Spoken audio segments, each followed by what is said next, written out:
Baik, Assalamualaikum warahmatullahi wabarakatuh. Perkenalkan, nama saya Rahel Oktadarulta dengan NIM 2107372. Pada video kali ini saya akan mempresentasikan proyek akhir, itu berkaitan dengan tugas penjadwalan proyek ya, dengan mata kuliah Manajemen Industri, dosen pengampunya Ibu Milana ST MSc dan PhD.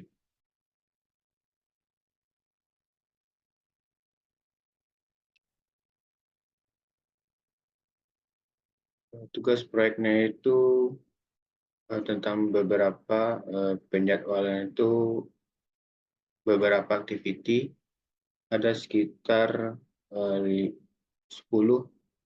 penjadwalan aktivitasnya dengan durasi dijumlahkan semuanya itu 266 hari. Jadi pada penjadwalan proyek itu ada yang namanya aktivitas, prosesnya, dan juga durasinya.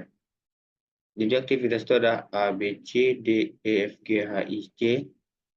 Nah, pada aktivitas A itu untuk durasi itu 10 hari, dan untuk mengerjakan aktivitas A itu tidak diperlukan menyelesaikan aktivitas lain, dan juga termasuk B dan juga C. B diperlukan waktunya itu 8 hari dan juga untuk C 12 hari. Nah, untuk aktivitas D, untuk proyek D, itu kita membutuhkan penyelesaian dari pekerjaan AB, yang mana menghabiskan waktu sekitar 25 hari, dan juga activity A itu kita memerlukan penyelesaian dari proyek atau aktivitas yang C dan juga D dengan durasi 7 hari, dan juga dengan F itu harus menyelesaikan activity A dengan durasi 48 hari, dan activity G itu harus menyelesaikan E dan juga durasinya 58 hari. Activity H harus menyelesaikan, atau syaratnya itu harus menyelesaikan activity F selama durasinya itu sekitar 30 hari. Dan juga activity I itu harus menyelesaikan F terlebih dahulu, berusaha mengerjakan activity I dengan durasi 23 hari. Dan terakhir activity J, itu kita harus menyelesaikannya activity H, I, dan G dengan durasi harinya itu 45 hari. Nah, pada video kali ini saya akan membuat yang pertama itu menggambar rangkaian activity di atas dan lengkap dengan diagram PERT atau CPM dan precedence diagram. Pada tabel ini, jika kita menjumlahkan semuanya, itu berjumlah 266 hari untuk menyelesaikan satu proyek ini. Jika kita menggunakan diagram PERT atau CPM dan precedence diagram, itu waktunya itu lebih efisien atau lebih cepat dari waktu yang diperkirakan. Nanti kita akan membahasnya. Yang kedua, kita akan mencari berapa lama waktu yang dibutuhkan untuk menyelesaikan proyek tersebut. Itu menggunakan nanti diagram ini. Dan juga yang ketiga, tentukan lintasan kritis. Nah, lintasan kritis ini adalah suatu aktivitas yang tidak boleh di-skip atau tidak boleh ditunda. Maka itu harus seperti aktivitas yang utama, tidak boleh ditunda-tunda. Selanjutnya ada yang keempat, analisa hasil yang saudara peroleh dan apa artinya lintasan kritis bagi proyek tersebut. Baik, kita masuk ke hasil dari pelajarannya. Nah, ini adalah diagram per CPM. Ini adalah A, B, C, D, E, F, G, H, I, dan J. Sesuai dengan soal tadi, A, B, C itu tidak memiliki persyarat untuk mengerjakannya. Jadi boleh ditunda, boleh juga diselesaikan langsung. Berbeda dengan D, itu harus dengan syarat A dan B selesai terlebih dahulu. Maka kita lihat pada activity A dan B. Baik, pada proyek ini kita menjelaskan pada proyek A. Itu ada angka 0 di atas sebelah kiri, ini menandakan early start, ya, dan sebelah kanan ini adalah early finish atau penyelesaian akhirnya. Dan di bawah 0 itu adalah latest start, dan di bawah 10 adalah latest finish. Nah, pada proyek ini kita bisa lihat ada yang digarisi ke D, itu menandakan D ini bisa kita mulai jika proyek A dan B itu sudah kita selesaikan. Nah, pada proyek A dan B ini kita memulai itu dari hari 0. Pada proyek A itu jadwalnya itu 10 hari, maka kita tambahkan saja 0 ditambah 10 adalah 10. Kenapa 10? Apa yang dimaksud dengan 10 di sini? Itu adalah proyek itu paling lambat kita mulai itu adalah 10 hari. Nah, sementara untuk B itu 8 hari. Jadi B ini bisa kita tunda selama 2 hari saat kita melakukan proyek A. Setelah kita menyelesaikan 2 proyek ini, kita bisa melanjutkan kepada proyek D, yang mana untuk early start-nya itu 10. Untuk mendapatkan early finish, itu kita menambahkan early start ini 10 ditambah hari penyelesaian proyek D ini 25. Jadi 10 ditambah 25 menjadi 35 hari. Jadi kita menyelesaikan D ini boleh selama 35 hari. Ya, selama 35 hari. Nah, selanjutnya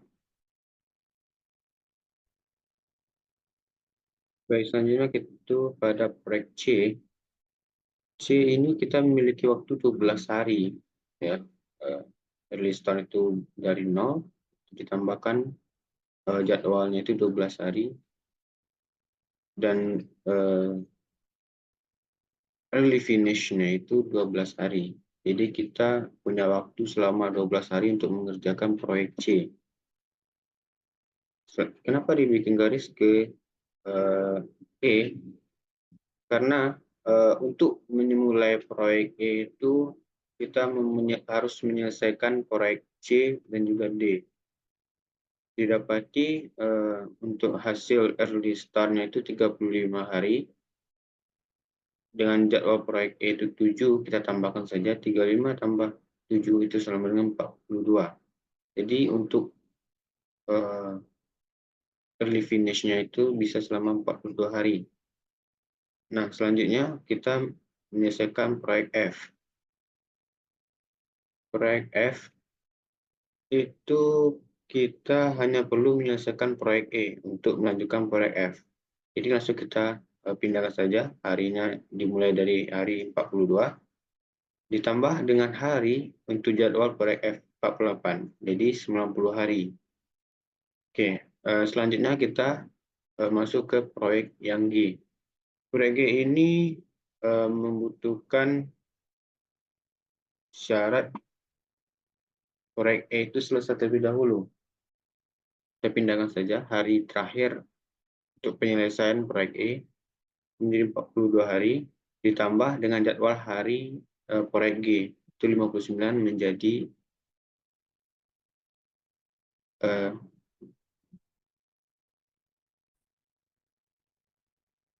ya, maaf, pada jadwal proyek ini sebenarnya 58, ada kesalahan dalam penulisan. Jadi early start-nya itu 42 hari, dan ditambah dengan jadwal yang ditentukan itu 58 hari, menjadi 100 hari untuk penyelesaiannya, penyelesaian awal. Nah, selanjutnya untuk H, H itu memiliki syarat harus menyelesaikan proyek F terlebih dahulu. Proyek F itu diselesaikan pada hari 90. Maka tinggal pindahkan saja untuk dimulainya proyek A itu pada hari 90. 90 itu ditambah dengan jadwal proyek H itu 30 menjadi 120. Jadi kita menyelesaikan itu punya hari 120 hari. Selanjutnya untuk I, ya, I ini punya syarat menyelesaikan F juga, ya. Jadi kita pindahkan saja untuk angka akhirnya itu 90 hari. Pada hari 90 ini kita tambah dengan jadwal proyek I itu 23 menjadi 113 hari. Selanjutnya kita menjadi proyek J. J itu kita harus menyelesaikan proyek H, I, dan G. Jadi kalau untuk memulai J ini kita harus menyelesaikan proyek H, I, dan G. Setelah kita menyelesaikan 3 proyek ini, baru kita bisa melakukan proyek J. Didapati hari akhir dari menyelesaikan proyek ketiga proyek ini adalah hari ke-120. Maka kita bikin untuk pemulaian atau mulainya di hari 120 untuk proyek J. Ditambah lagi dengan jadwal durasinya itu untuk proyek J ini 45. Jadi hasil semua itu 165 hari. Maka jumlah dari penyelesaian satu proyek ini, ya, menggunakan diagram PERT atau CPM itu selama 165 hari, lebih efisien dari jumlah yang kita jumlahkan secara menyeluruh tadi selama 266 hari. Ya, ini untuk contoh menggunakan diagram PERT atau CPM. Kita menunjukkan dengan diagram precedence diagram apakah sama dengan PERT atau CPM.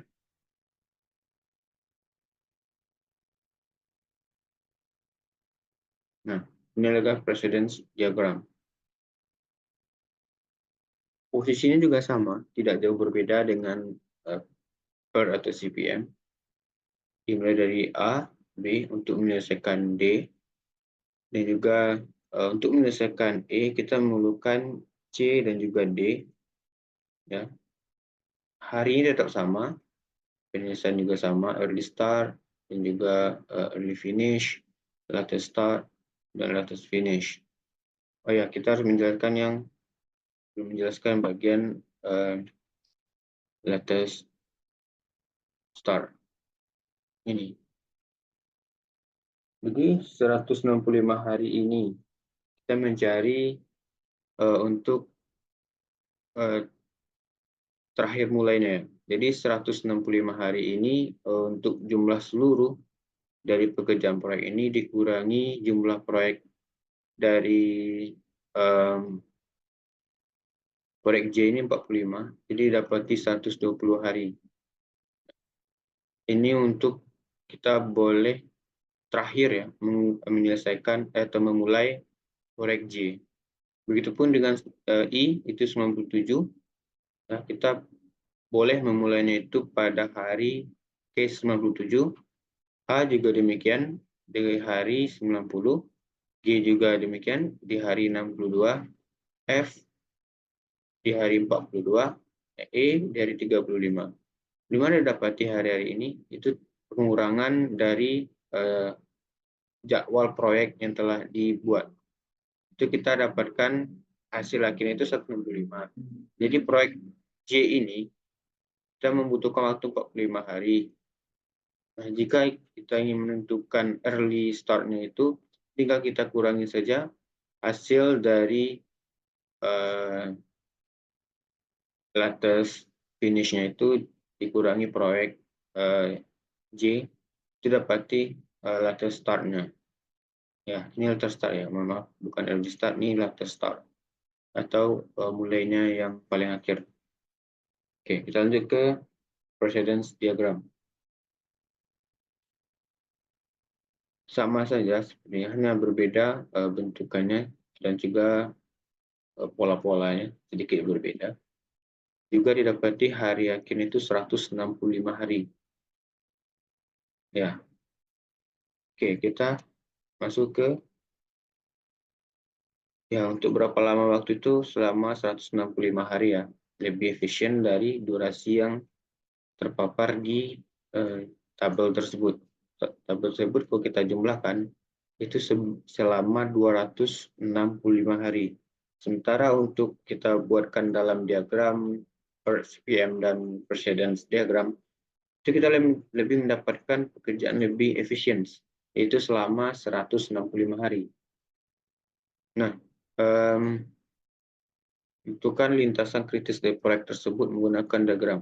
Nah, untuk lintasan itu tuh, yang dimaksud dengan lintasan kritis itu adalah lintasan atau proyek yang tidak boleh ditunda, yang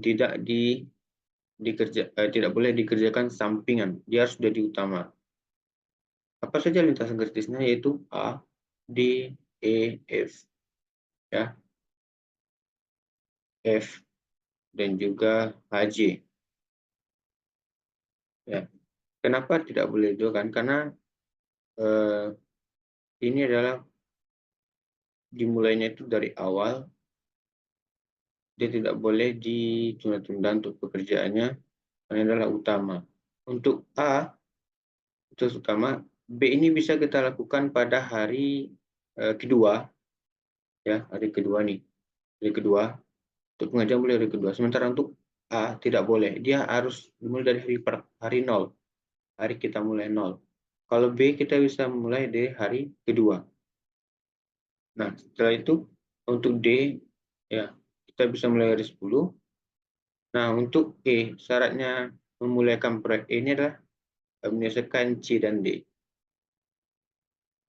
Untuk memulai proyek ini harus kita membutuhkan dimulai akhir 35, ya, itu paling maksimal.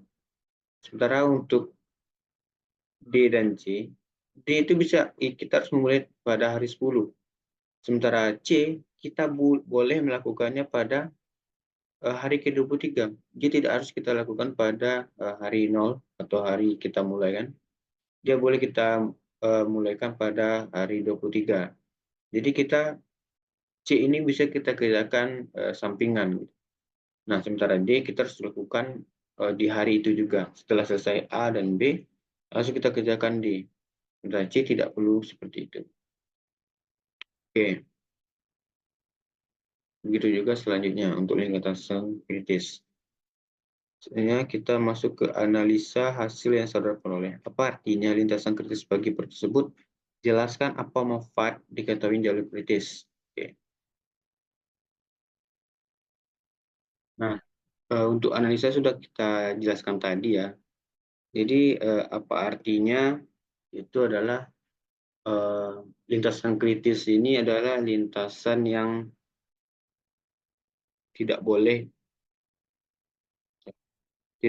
ditunda atau tidak boleh dilambatkan.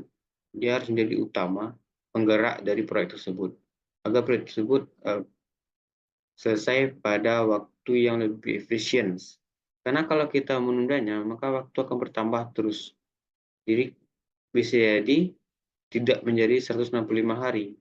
Bisa jadi lebih, bisa jadi 200 hari, bahkan sampai setahun, 365 hari. Kalau kita menunda lintasan kritis ini adalah proyek yang menjadi utama, ada titik tumpunya gitu. Nah, manfaatnya itu dari lintasan proyek ini kita akan mengetahui proyek-proyek mana yang harus didahulukan, yang paling penting. Jika proyek tersebut tidak berjalan sesuai semestinya, tidak kita dahulukan, maka itu akan mengganggu proses perjalanan pengerjaan proyek tersebut. Bisa jadi proyek tersebut terhenti dan juga membuat konsumen kita kecewa dengan jadwal yang kita sudah tentukan. Kita sudah menentukan jadwalnya misal 200 hari. Karena kita tidak menjalankan lintasan kritisnya, tidak menjalankan proyek yang intinya atau utamanya, jadwal yang kita sudah jadwalkan itu 200 hari menjadi 300 hari, itu akan membuat konsumen kita kecewa dengan pekerjaan kita. Mungkin itu saja video presentasi yang dapat kita sampaikan. Lebih kurang saya mohon maaf. Tutup. Wabillahi taufiq hidayah. Wassalamualaikum warahmatullahi wabarakatuh.